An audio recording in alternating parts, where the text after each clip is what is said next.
Bers. Welkom bij Access Journaal. Fijn dat u weer kijkt. We hebben het belangrijkste nieuws voor u op een rij gezet. En we beginnen met de zorgen over de straatverkoop op Curaçao. Eigenlijk zie je al in de afgelopen jaren steeds meer straatverkopers. Jongeren, ouderen, allerlei type mensen die juice verkopen bij een benzinepomp of bij een verkeerslicht. Of mensen die andere goederen aanbieden. En daarover zijn steeds meer zorgen. Het ministerie van Economische Ontwikkeling heeft nu met het eind van het jaar alle mensen die spullen rond kerst willen verkopen, oliebollen, kerstbomen, vuurwerk, wat dan ook, erop gewezen dat het belangrijk is dat je een vergunning nodig hebt als je spullen op straat wil verkopen. Het ministerie wil nog geen waarschuwing afgeven, maar laat wel weten dat het belangrijk is dat iedereen zich aan de regels houdt, dat er geen gevaren ontstaan door de verkoop op de straat en waar nodig mensen ook een vergunning hebben. Tegoedbon voor ambtenaren. Het is een soap aan het worden. Het nieuws dat verschillende ministeries, waaronder het ministerie van Financiën, een kerstfeest organiseert. Dat kerstfeest vindt plaats op 19 december bij Curaçao Marriott. Daar krijgen de ambtenaren eten, drinken, gezelligheid voor 200 gulden per ambtenaar. En nu heeft vakbond APVO gezegd van ja, de mensen die niet willen, krijgen die dan een tegoedbon van de overheid. Dat is niet goed in goede aarde gevallen bij de minister van Financiën, Silvania, die op sociale media heeft laten weten eigenlijk niet gediend te zijn van deze inmenging van APVO in de situatie. Wat er precies gaat gebeuren met de mensen die niet komen, dat is nog niet duidelijk. Of er een tegoedbon van 200 gulden komt, dat ligt niet voor de hand. Maar de minister heeft in ieder geval laten weten dat hij het belangrijk vindt dat zoveel mogelijk ambtenaren naar het kerstfeest komen. Meer nieuws over ambtenaren. Ambtenaren willen terug naar Sakito. Vorige week werd duidelijk dat ambtenaren bij Sakito, het voormalige GGD, dat heet nu de Technische Hygiënezorg, niet meer langer in die kantoren willen werken, omdat het oud is, het voldoet niet meer. En nu werken ze dus bij Colon. Maar er zijn ook weer enkele ambtenaren die toch weer terug willen naar Sakito, omdat het ook bij Colon niet naar hun zin is. Zo meldt de Extra vandaag. De minister heeft aangekondigd, de minister van Gezondheidszorg, dat ook Javier Silvania is, om morgen met de ambtenaren te gaan praten. Om te kijken wat er precies gedaan kan worden over de arbeidsomstandigheden. 3 gewonden bij een auto-ongeluk. Gisteren op de Goosjeweg vond een auto-ongeluk plaats waarbij 2 auto's frontaal op elkaar reden. Dat leidde ertoe dat 3 mensen naar het ziekenhuis moesten worden gebracht. Goosjeweg is, zoals u wellicht weet, een van de drukkere straten op Curaçao. Vaak opstoppingen. Hoe dit ongeluk nu precies heeft kunnen gebeuren is nog niet duidelijk. Het lijkt erop dat een van de chauffeurs onwel is geworden. En dan meer autonieuws. Er is een auto in brand gestoken in Santa Maria op de Indianaweg. Is een auto in de brand gestoken. Het gaat om een BMW. Volgens verschillende berichten stond de auto naast een huis die niet meer bewoond is. Eerder is er geschoten op het huis omdat er problemen zouden zijn met de bewoners. Die zijn vertrokken, maar de auto die er stond is dus nu in brand gestoken. De politie onderzoekt de zaak. Pisas op klimaatconferentie in Dubai. Onze minister-president Gilma Pik-Pisas is aanwezig bij de COP-conferentie, COP28 in Dubai. De grote klimaatconferentie. En hij is daar om deel te nemen namens Curaçao. Er zijn 195 staten vertegenwoordigd. Er zijn een ontzagwekkend aantal van 100.000 deelnemers. En de opening vond plaats op 1 december. Pisas heeft een ontmoeting gehad met de president van Brazilië, Luiz Lula da Silva.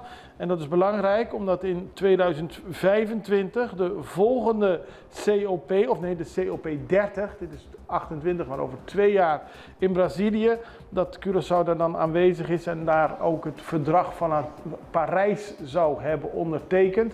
Het gaat er allemaal om dat ook Curaçao bijdraagt aan de vermindering van de opwarming van de aarde. En daarvoor is dus deze conferentie in Dubai gehouden. Dan nieuws over het Curaçao North Sea Jazz Festival. Er is goed overleg geweest over het Curaçao North Sea Jazz Festival samen met het WTC. Sinds enkele jaren kennen we het festival even niet meer op Curaçao, maar lange tijd, elk jaar vaste prik bij WTC, Curaçao North Sea Jazz. En nu wordt er gesproken over een editie in 2024. Daarbij is het belangrijk dat er wordt gekeken wat er veranderd is rond het WTC. Omdat er nu bijvoorbeeld ook ambtenaren werken en die moeten gewoon naar hun baan kunnen natuurlijk als dat festival wordt gehouden. Maar het overleg is goed verlopen, zo meldt de Extra vandaag. Dus dat brengt de mogelijkheid weer dichterbij dat we volgend jaar weer een Curaçao North Sea Jazz Festival hebben. Maar een beslissing daarover is nog niet bekendgemaakt. Dit was het belangrijkste nieuws. Even wat reclame, wat boodschappen en dan zijn we bij u terug met meer nieuws. Familia Coopera, Saco Censo 23 tapahay un vista total, correcto y anónimo de tour habitante y vivienda. Después que un encuestador visita bo familia y vos llena gente e encuesta junto, te pega un sticker na un caminho visto parte pa fora de bocas como prueba que bo hogar ta conta. Familia Coopera ahaya ng sticker y nang ta contento paso nang a cumple. Y tate aqui 10 años trobe lo bin el siguiente censo. PCI e familia que a Coopera. Abo tambe? A la vez, familia Coopera ta contento de por ayuda informar abo. Danke de antemano de parte de CBS y Censo 23. Panosa com nosta.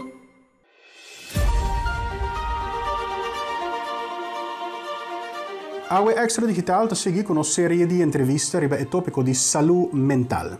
Nos invitado pa Awe ta Arthur Nivelak, esperto riba terreno di Arbo. Não vou pagar minha casa, não vou pagar huur, tiene tá perdendo na hipoteca. Cai de uma desesperação tão rápido pisar. Então, 5 bota consciente, ou você bebe algo, ou você corta, ou você cura e chega a brug. Ora você stabil, ora você contento, ora você não tem problema, que você passa fora, não está worry bom.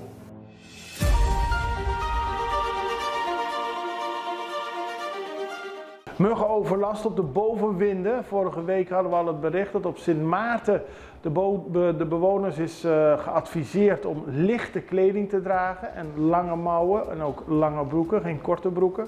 Allemaal om te voorkomen dat mensen worden geprikt. Ook werd er aangeraden om maatregelen te nemen dat de muggen niet in huis komen en dat er muggenpopulaties zijn om die dan te bestrijden. Op Saba is er inmiddels dit weekend door de overheid een bericht verstuurd dat er dengue-koorts op het eiland is vastgesteld. Ook daar is sprake van veel muggen. Saba moedigt de mensen aan om op dit moment waakzaam te blijven en de nodige voorzorgsmaatregelen te nemen om de broedplaatsen van muggen die het virus overbrengen te voorkomen. Ook wordt mensen geadviseerd om raam- en deurschermen te installeren, airconditioning te gebruiken en goed op te letten op voorwerpen binnenshuis te houden, zoals vazen, schotels van bloempotten en andere zaken waar water zich in kan verzamelen. Verder draag kleding die zoveel mogelijk uw lichaam bedekt. Dan gaan we naar een ander eiland van het Koninkrijk der Nederlanden in het Caribisch gebied, Bonaire. Daar is ook een opmerkelijke situatie aan de gang. Problemen met de pinautomaat. Veel pinautomaten werken niet of werken maar beperkt en dat zorgt voor frustratie en irritatie bij de bewoners. Opnieuw zijn er problemen met de verschillende geldautomaten op Bonaire. Meerdere keren per week kan het gevraagde bedrag niet worden gepind. Lukt geldstorten niet of zijn automaten buiten werking. En Caribisch Netwerk ging er wat dieper op in en maakte de volgende reportage. Ja, nós atendemos que o Hopibia e ATM não está a funcionar ou não está a ser. Que coisa está a reparar? Nang nota tra Hopibia of nang noting bereikbaar, por exemplo, mi abay pin is um nota tra, mi kira stort seng, tampouco nota tra, maar bij de outra filial, no die envelop, dus mi ta botingu corre bij cada bia botingu ta em busca de ATM para pin. Anto de certo banco na mi ta quer nos sabir assim grande que bom se pone mais ATM de diferente banco, diferente caminho central, anto zorg também para entrar. El bancomático tiene hopi tiempo cerrado. Para uno sacar 100 tiene que andar caminando en playa y hacer recorrido para uno buscar su 100 que tiene el bancomático. Pero el bancomático de aquí, de Niquivoco, tiene hopi tiempo cerrado. Tiene problema. Bom, dari para ATM ni Hopibia ha, buat llega nanti di sen.